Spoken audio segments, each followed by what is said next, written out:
Big boss ആണല്ലോ ഇപ്പോഴത്തെ ചർച്ചാ വിഷയം. അപ്പോൾ ബിഗ് ബോസിൽ നൂറ എന്നിവരുമായി ഷാനവാസ് സംസാരിച്ചു കൊണ്ടിരിക്കുകയാണ്.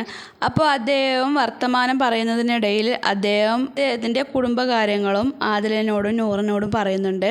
അദ്ദേഹത്തിന് ഒരു മകനുണ്ട്, അവന് ഡിഗ്രിക്ക് പഠിച്ചുകൊണ്ടിരിക്കുകയാണ് എന്നൊക്കെ പറയുന്നുണ്ട്. അങ്ങനെ നമുക്ക് മക്കളുണ്ടായി കഴിഞ്ഞാൽ അവർ നല്ലൊരു നിലയിലെത്തിക്കഴിഞ്ഞാൽ അവന് എനിക്കൊരു താങ്ങും തണലുമായി വരും എന്നൊക്കെ ആദിലിനോടും നൂറിനോടൊക്കെ പറഞ്ഞു മനസ്സിലാക്കുകയാണ്. മക്കളെ, എനിക്ക് 45 വയസ്സായി, ഇനിയിപ്പോൾ ഒരു 50-52 വയസ്സാകുമ്പോൾ വിദ്യാഭ്യാസമൊക്കെ കഴിഞ്ഞ് അവനൊരു ജോലിയാവുമ്പോൾ അവൻ എനിക്കൊരു താങ്ങും തണലുമാവും. മക്കളെ, നിങ്ങൾക്ക് ഈ പ്രായത്ത് ഇതുപോലുള്ള ചിന്തകളൊന്നും ഉണ്ടാവുകയില്ല. ഞാൻ പറഞ്ഞു എന്നേ ഉള്ളൂ. പ്രായമാവുമ്പോൾ നമുക്ക് ആരെങ്കിലുമൊക്കെ തുണ വേണമെന്ന് തോന്നും. അപ്പോൾ പിന്നെ ചിന്തിച്ചിട്ട് കാര്യമുണ്ടാകില്ല എന്നൊക്കെ ഷാനവാസ് ആദിലിനോടും നൂറിനോടൊക്കെ പറഞ്ഞു മനസ്സിലാക്കി കൊടുക്കുന്നുണ്ട്. ഷാനവാസ് ഇതൊക്കെ പറഞ്ഞു തീർന്നപ്പോൾ ഷാനവാസിനോട് ആദിലയും നൂറയും ചോദിക്കുന്നുണ്ട്, നിങ്ങൾ കുട്ടികളുടെ കാര്യത്തിലാണ് ഇത്രയും ടെൻഷനാവുന്നതെങ്കിൽ ഞങ്ങൾ ഒരു കുട്ടിയെ അഡോപ്റ്റ് ചെയ്യാൻ വിചാരിച്ചിട്ടുണ്ട് എന്നൊക്കെ. അപ്പോൾ ഷാനവാസ് പറയുന്നു, കുട്ടിയുടെ കാര്യത്തിൽ മാത്രമല്ല, നിങ്ങളുടെ മുമ്പോട്ടുള്ള ജീവിതം ഒരു ജീവിതമാണെങ്കിൽ നിങ്ങൾക്ക് ഒരു ഇണയും തുണയൊക്കെ വേണം. ഇങ്ങനെ ജീവിച്ചാൽ പോരാ എന്നൊക്കെ പറയുന്നുണ്ട്. സൊസൈറ്റിയിൽ ഒരു കല്യാണം കഴിക്കുന്നത് ഒരാണും ഒരു പെണ്ണുമായിരിക്കും. അതുകൊണ്ട് തന്നെ നിങ്ങളുടെ ഈ ജീവിത രീതി നമ്മുടെ സൊസൈറ്റിയിലുള്ള ആളുകൾക്ക് അംഗീകരിക്കാൻ തയ്യാറാവുകയില്ല. ആർക്കും ഇതിനെ പറ്റിയിട്ടുള്ള ഒരു ധാരണയില്ല. ഞാനിതിനെപ്പറ്റി ചെറിയൊരു റിസർച്ച് നടത്തിയപ്പോൾ എന്തുകൊണ്ട് ഇവരുടെ ഓപ്പോസിറ്റുള്ള ആളുകളോട് ഇവർക്ക് ഒരു അട്രാക്ഷൻ തോന്നാത്തതെന്ന് ചോദിച്ചാൽ സെയിം ജെൻഡറിലുള്ള ആളുകളോട് അട്രാക്ഷൻ തോന്നാനുള്ള കാരണം അവർ ജനിക്കുമ്പോൾ തന്നെ അവരുടെ കുഴപ്പം കൊണ്ടല്ല, ജനിക്കുമ്പോൾ തന്നെ അവരുടെ ജനിതക സ്വഭാവം കൊണ്ടോ അല്ലെങ്കിൽ വ്യത്യാസം കൊണ്ട് ഒക്കെ ആയിരിക്കാം ഇങ്ങനെയുള്ള മാറ്റങ്ങൾക്കുണ്ടായത്.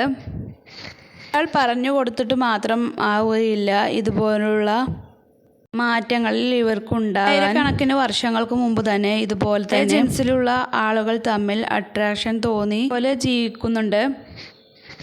സാധാരണ ഒരു സ്ത്രീക്ക് സ്ത്രീയോട് തന്നെ പ്രണയം തോന്നുകയില്ല. ഇവർ ലെസ്ബിയൻ കപ്പിൾസ് ആയതുകൊണ്ട് തന്നെ ഒരിക്കലും ഒരു പുരുഷനോട് തോന്നുകയില്ല. അവർക്കൊരു പുരുഷനോട് അട്രാക്ഷൻ തോന്നാതെ ഒരിക്കലും അവർക്ക് ഒരു പുരുഷനെ കല്യാണം കഴിക്കാൻ കഴിയുകയില്ല എന്നത് തന്നെയാണ് സത്യം. അവർക്ക് സ്വന്തം ജെൻഡറിനോട് തന്നെയുള്ള ഒരു അട്രാക്ഷനും അതേപോലെ സ്നേഹവും പ്രണയവും ഒക്കെ തോന്നുകയുള്ളൂ. ഇതൊക്കെ മറച്ചു വെച്ചിട്ട് കല്യാണം കഴിച്ചു കഴിഞ്ഞാൽ ആ ഒരു ചെറുപ്പക്കാരൻ്റെ ജീവിതം ഇല്ലാതാവുക തന്നെ ചെയ്യും. ആത്മാർത്ഥമായിട്ടുള്ള ഒരു ദാമ്പത്യ ജീവിതം ഒന്നും സാധിക്കുകയില്ല. ഇവർക്ക് ഒരു അസുഖമല്ല, ഇത് ഇവർ ജനിക്കുമ്പോൾ തന്നെ ഉണ്ടാവുന്ന ഒരു സ്വഭാവമാണ്. ഇവരെ പറഞ്ഞു തിരുത്താനോ അതുപോലെ ആരെങ്കിലും ഇൻഫോമറായിട്ട് കണ്ടുകൊണ്ട് സംഭവിച്ചതൊന്നുമല്ല. ഇതുവരെ ജീവിതത്തിൽ തന്നെ തുടക്കത്തിൽ തന്നെ ഉള്ളത് തന്നെയാണ്. ആയാലും ഷാനവാസ് ആദിലിനോടും നൂറിനോടും പറഞ്ഞു കൊടുക്കുന്നുണ്ട്, നിങ്ങൾ നടന്നാൽ പോരാ, കുറച്ചു കാലം കഴിയുമ്പോൾ നിങ്ങൾക്ക് ഒരു ഇണയും തുണയൊക്കെ വേണമെന്ന് തോന്നും എന്നൊക്കെ പറയുമ്പോൾ ഷാനവാസ് പറയുന്നതൊക്കെ ശ്രദ്ധിച്ചിരിക്കുന്നുണ്ട്. കുറച്ച് കഴിഞ്ഞപ്പോൾ ഷാനവാസ് അങ്ങനെ എണീറ്റ് പോകുന്നു. അതിലേക്ക് പ്രഗ്നൻ്റ് ആകാനൊക്കെ നല്ല താല്പര്യമുണ്ട്. പക്ഷെ നൂറക്ക് അങ്ങനെയുള്ള താല്പര്യങ്ങളൊന്നുമില്ല. ഷാനവാസ് ഈ കാര്യങ്ങളൊക്കെ പറഞ്ഞ് മനസ്സിലാക്കിക്കൊണ്ട് തന്നെ വീണ്ടും വീണ്ടും ഇരുന്ന് ഓരോരോ കാര്യങ്ങൾ ആലോചിക്കുന്നുണ്ട്. നിങ്ങളുടെ തീരുമാനം തന്നെയാണ്, രണ്ടുപേരും ഹാപ്പിയായി ജീവിക്കൂ എന്നൊക്കെ ഷാനവാസ് നേരത്തെ പറഞ്ഞിരുന്നു.